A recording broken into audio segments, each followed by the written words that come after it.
Namaste. Myself Dr. Ankita Patel. I'm a radiation oncologist at Apex Hospital Cancer Institute, Varanasi. तो आज हम बात करेंगे हेड एंड नेक कैंसर की, जो कि हमारे दिस पार्ट ऑफ कंट्री मतलब यूपी बिहार में बहुत ज़्यादा कॉमन है, क्योंकि यहाँ पे टोबैको का यूज़ काफ़ी रैम्पेंट है, चाहे वो स्मोकिंग फॉर्म में हो चाहे वो स्मोकलेस फॉर्म में हो। प्रॉब्लम ये होती है कि हमारे पास जब भी पेशेंट आते हैं, ज़्यादातर पेशेंट एडवांस स्टेज में आते हैं due to ignorance and due to lack of accessibility. तो बहुत ज़रूरी है कि हम सिम्टम्स के बारे में बताएं, सिम्टम्स को समझें, ताकि अर्ली स्टेज में डिजीज़ डिटेक्ट हो जाए और उसका ट्रीटमेंट हो जाए। मुंह का कैंसर जो होता है, मुंह को हम दो भाग में डिवाइड करते हैं, आगे का पार्ट जिसे ओरल कैविटी कहते हैं और पीछे का पार्ट जिसे हम ओरोफेरिंक्स कहते हैं। तो ज़्यादातर केसेस में ये होता है कि ओरल कैविटी के कैंसर्स में सर्जरी होती है और सर्जरी के बाद रेडिएशन या कीमोथेरेपी की ज़रूरत पड़ सकती है, but this is not generalize, depending on patient का क्या एज है, प्लस जिस स्टेज में पेशेंट का स्टेज ऑफ डिजीज क्या है, कितना एक्सटेंशन है, ऑपरेबल है या नहीं है, उसके ऊपर ट्रीटमेंट डिपेंड करता है। काफ़ी बार कीमो करके डिजीज को छोटा किया जाता है, फिर सर्जरी प्लान करते हैं, या कभी कभी ऐसा होता है कि सर्जरी बिल्कुल पॉसिबल नहीं होती है, तो सिर्फ रेडिएशन और कीमोथेरेपी दिया जाता है। तो it's completely discretion that depends on the clinical condition of the patient. तो हमारे पास एक पेशेंट है अभी, जिनको हमने अभी 2 महीने पहले का रेडिएशन खत्म हुआ है, तो ये अपनी पूरी स्टोरी जो है वो खुद से बताएंगी। प्रीति जी,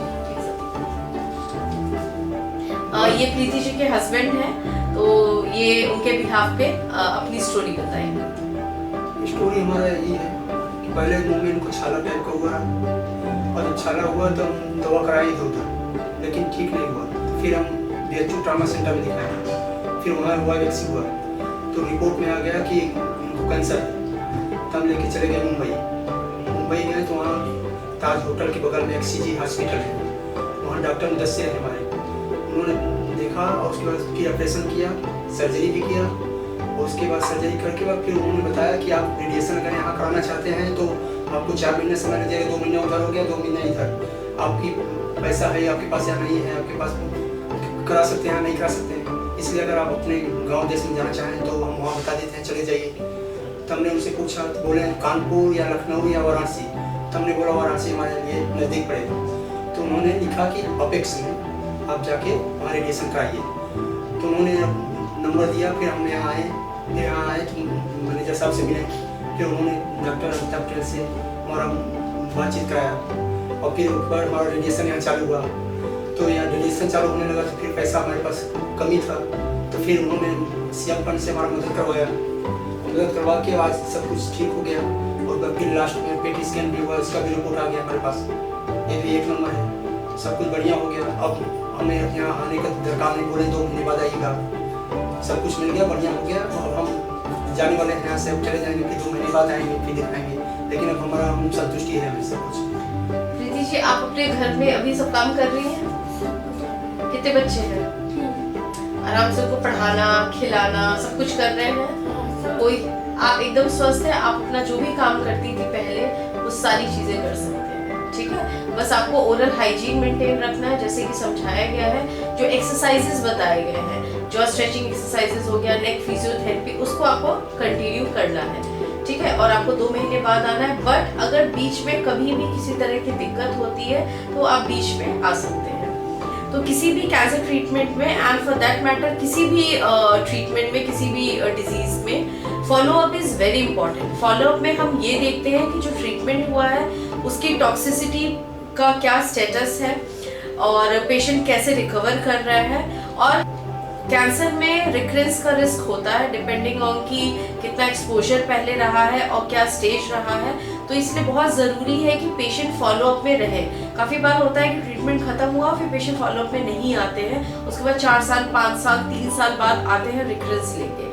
तो इसलिए फॉलोअप बहुत ज़रूरी है कि अनफॉर्चुनेटली अगर कभी भी रिकरेंस हुआ तो बहुत छोटे स्टेज में, या छोटे जब वो बहुत इनिशियल स्टेज में हो तो ही में आ सके और उसका जो उस समय सुटेबल ट्रीटमेंट हो वो दिया जा सके। तो हम सभी आपके उत्तम स्वास्थ्य की कामना करते हैं, और आप ऐसे ही बहुत सुंदर है, आप ऐसे ही अपनी लाइफ को अच्छे से बिताएं, ठीक है। आपके अपने बच्चों को अच्छे से पढ़ाएं और अगल बगल जो भी मिले उन्हें डेफिनेटली एक मैसेज दें कि इस बीमारी से घबराना नहीं है। अगर बीमारी सामने आ गया तो लड़ना तो है ही, ठीक है। घबराने से, बैठने से घर पे कुछ नहीं होने वाला है, लड़ना तो है ही।